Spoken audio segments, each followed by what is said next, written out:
Today I will be preparing a brief research report on HUL. By the end of this video, you will get to know 5 insights which you did not know earlier on HUL. Insight number 1, market share.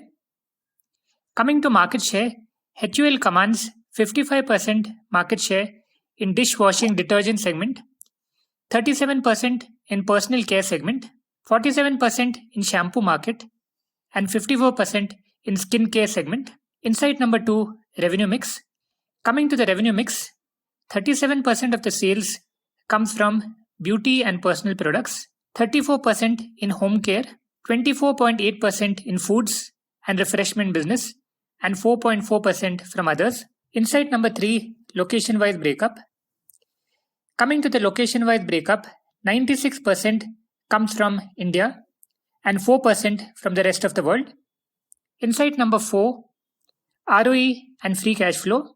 The ROE is positive and it has been declining during the last 5 years. The company achieved an ROE of 18.37% in the year 2022 compared to the year 2018 when it achieved a remarkable return of 74.85%.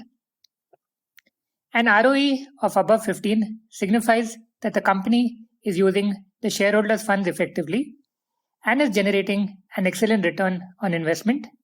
Also, the free cash flow has been positive and steady during the last 5 years. This signifies that the company has surplus cash generated from the business and it can use the same for capex or reinvest the profits back into its own business. Insight number 5, market return.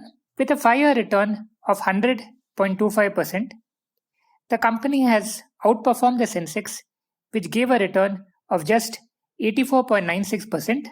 Also, with a 10-year positive return of 378.92%, it has beaten the Sensex, which just gave 236.60%. Coming to the valuations, with a price to sales ratio of 10.65 times and P ratio of 61.83 times, the company is surely overvalued. If I were a long-term investor, I would definitely keep the stock in my watchlist radar. For getting more such research insights and in-depth stock analysis, please visit our Stocks Made Easy group. Thanking you from team testmystock.com.